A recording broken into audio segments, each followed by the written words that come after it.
میرے اضلاع کے اضلاع اس وقت مسلح گروپوں کے حوالے ہیں، ٹیکس وہ وصول کر رہے ہیں، انتظامیہ نظر نہیں آ رہی، ہمارے فوج جو امن کے قیام کے لیے قربانیاں دے رہے ہیں اپنی پوسٹیں خالی کر کے ان کے حوالے کر رہے ہیں۔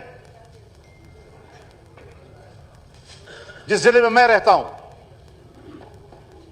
اس ضلع کے ساتھ اسی ڈویژن میں ٹانک کا علاقہ ہے، لکی مروت کا علاقہ ہے، بنو کا علاقہ ہے، وہاں پر کوئی حکومت موجود نہیں ہے، اور میں اس فلور پر ذمہ دار کی حیثیت سے بات کر رہا ہوں۔ اس کو خواہ ایک تقریر نہ سمجھیں، میں کوئی خطابت نہیں کر رہا ہوں، میں آپ کو زمینی حقائق سے آگاہ کر رہا ہوں۔ جہاں میں رہتا ہوں اس کے دونوں طرف پہاڑ ہیں، دونوں پہاڑوں میں قبضہ مسلح گروہوں کا ہے۔ رات کو آتے ہیں، دکانوں سے سودے لیتے ہیں، چلے جاتے ہیں۔ کوئی ٹھیکیدار، کنسٹرکٹر وہاں کام نہیں کر سکتا جب تک کہ آپ ان کو ٹیکس نہیں دیں گے۔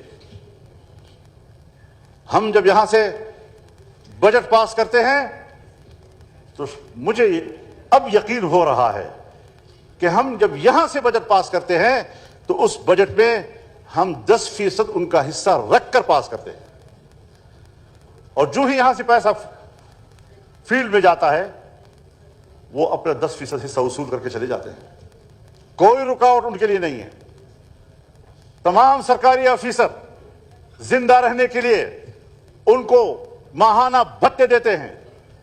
تمام کاروباری طبقہ، وہاں کے قوانین، وہ ان لوگوں کو بھتہ دے کر زندگی گزار رہے ہیں۔ آپ نے اتنا آسان سمجھ لیا ہے تو درون درج کر دی کہ بیرون خانہ آئے۔ اپنے ملک کا یہ حال، جا رہے ہو وہاں غزہ میں، ان کے ظلم میں شریک ہو رہے ہو۔ فلسطینی شاید اتنی واضح بات نہ کر سکے، وہ بہت مجبور حالت میں ہے، لیکن ہمیں کہیں جا کر بات کرنی پڑتی ہے کہ پالیسیاں تو ٹھیک رکھو، کشمیر تو رہا نہیں، وہ تو ہم دے چکے ہیں۔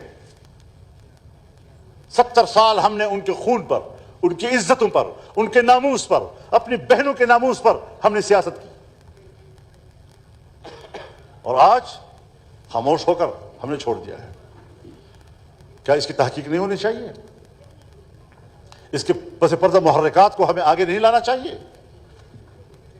بنگال چلا گیا کچھ پتہ نہیں کیوں، کشمیر چلا گیا کچھ پتہ نہیں کیوں، اور جناب اسپیکر ناراض نہ ہوں، میں پاکستانی ہوں، پاکستان کا وفادار ہوں، یہاں پر بار بار وفاداری کا حلف اٹھا چکا ہوں، میں اپنے حلف پر قائم ہوں، لیکن جس خطے پر 45 سال سے خون بہ رہا ہو، یعنی نصف صدی اس خاص علاقے میں خون بہ رہا ہو، وہ قیام امن استحکام کا تقاضا نہیں کرتا، وہ کسی نئی جغرافیائی تبدیلی کی نشاندہی کرتا ہے۔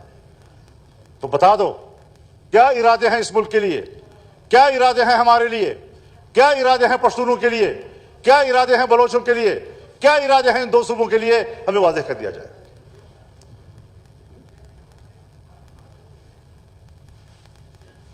صاف چھپتے بھی نہیں، سامنے آتے بھی نہیں، کچھ تو ہمیں واضح کرو۔ اندھیروں میں رکھا ہوا ہے ہم لوگوں کو، کچھ ہمیں اپنا مستقبل نظر نہیں آ رہا، ہم کس حالت میں زندگی گزار رہے ہیں۔ سب بچے ہمارے ہیں،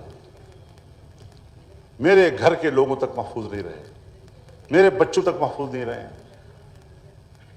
سرکاری ملازمین اٹھا لیے جاتے ہیں، کچھ پتہ نہیں، اور ایک کے ہاتھ سے چھوٹتے ہیں تو دوسرے تیار پڑے تو ان کو گرفتار کر لیتے ہیں۔ فوج سے چھوٹے تو ادھر گرفتار، ادھر سے چھوٹے تو فوج گرفتار۔ کیا زندگی ہماری بنا رکھی ہے؟ اور جا رہے ہیں وہاں غزہ پیس بورڈ میں شرکت کے لیے تاکہ ٹرمپ کے آشیرواد حاصل کی جا سکے۔ یہ ہے ہماری آزادی، یہ ہے ہماری حریت۔ ذرا اپنے کتاب کے صفحات کا مطالعہ کیجئے۔